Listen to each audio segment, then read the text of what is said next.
This is Midday Mobile with Sean Sullivan on FM Talk 106.5. Welcome back, Midday Mobile on FM Talk 106.5, and it's time for a checkup, but more importantly, it's continuing Veterans Month here on FM Talk 106.5. He's been a guest before with us, Dr. Luke Engeriser, but I want to talk about several things right now. First of all, thank you for your service to our nation. Oh, thanks so much, Sean. Talk about that, your time in the Army?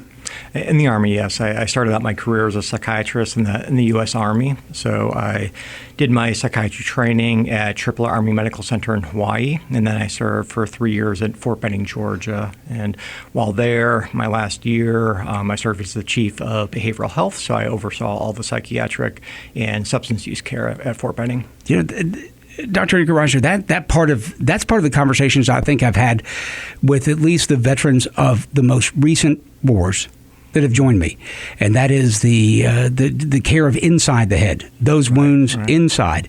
Those statistics out there are daunting. I have friends that say it's even more, but the rolled out 22 veterans take their life every day. Right. Yeah, the suicide rate tragically has been very high among veterans for the past 20 years, really, and estimates are the veteran suicide rate is about 1.5 times that of civilians.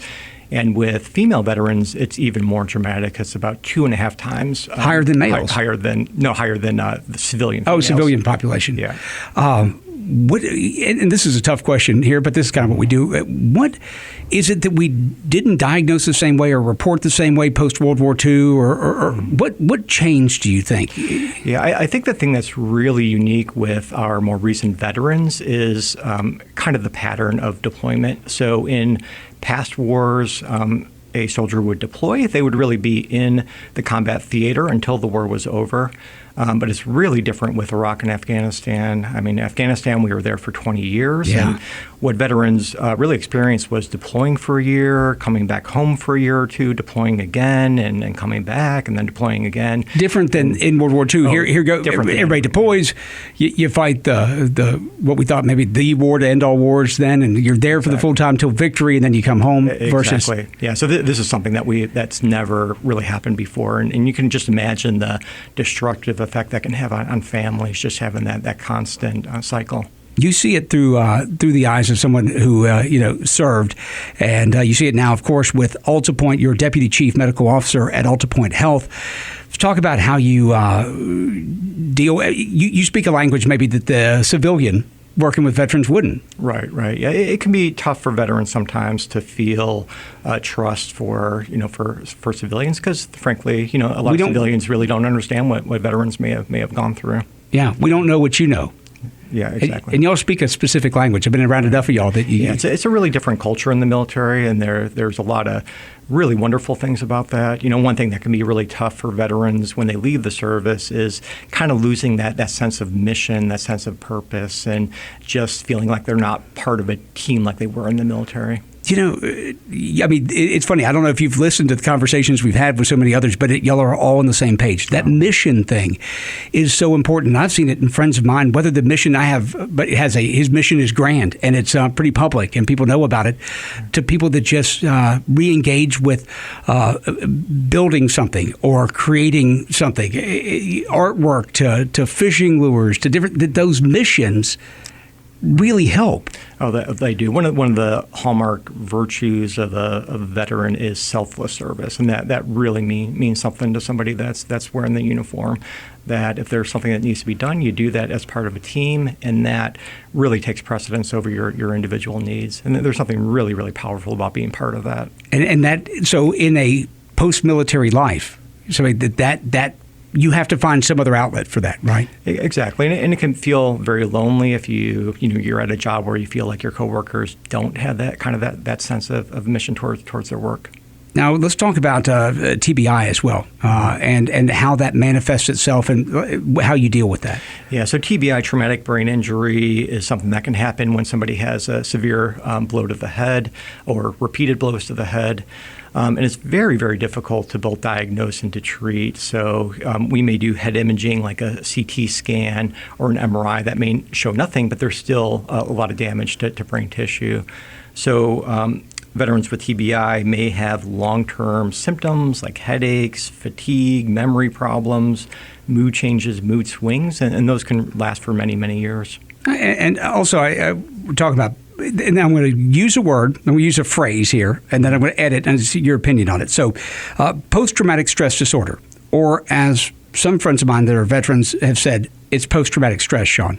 Because if you had gone through, if you go through that, there's a chance that you would have, the disorder we'd all have post-traumatic stress. Right. Sometimes we'll call it post-traumatic stress injury, and just an acknowledgement that anybody that goes through such a severe trauma is going to be affected emotionally from that. Because civilians outside of military service, something could happen that could give them post-traumatic stress as well, right? Certainly.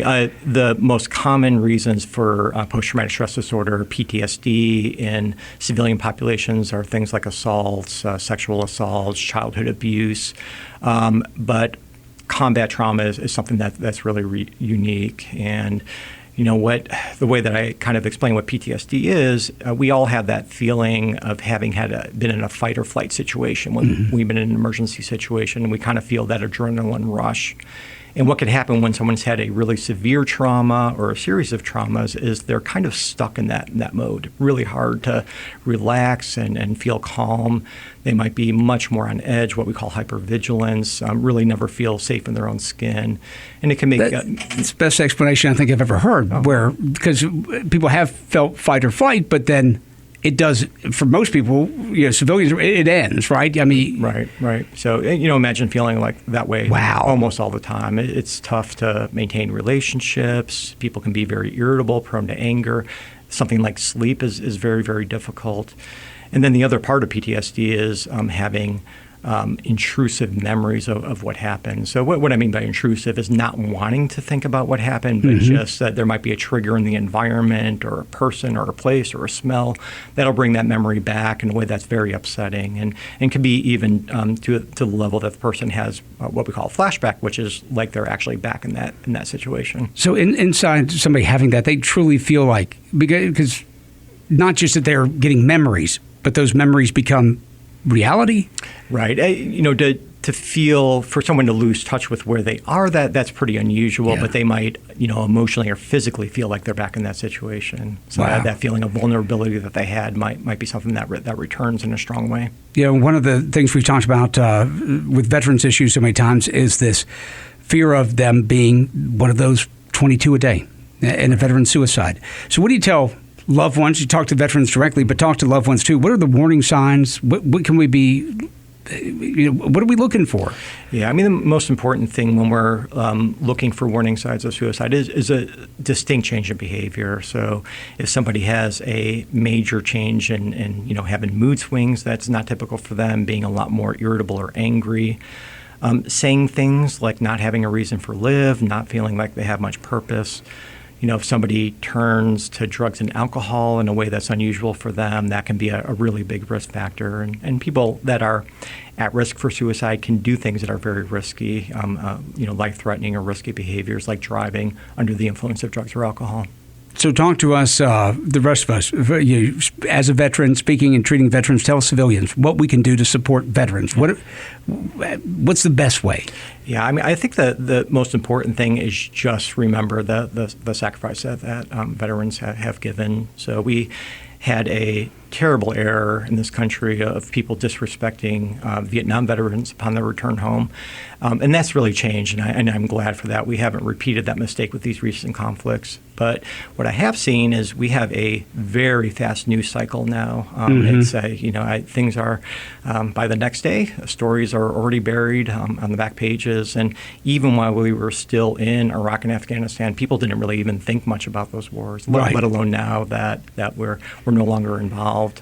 So just remembering the sacrifice that our veterans gave for our country, really putting their life on the line, and many that are carrying physical and emotional wounds because of that. How do y'all help veterans at AltaPointe? What are you doing?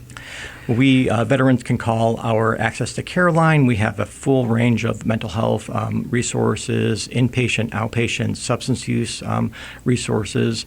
I work at the Behavioral Health Crisis Center, which is a center where we do very rapid care. So if somebody just needs to come in for a night or two, we can assess them, start medications. So anybody can walk in. So somebody in crisis like that, you're ready to take them in. We are, absolutely.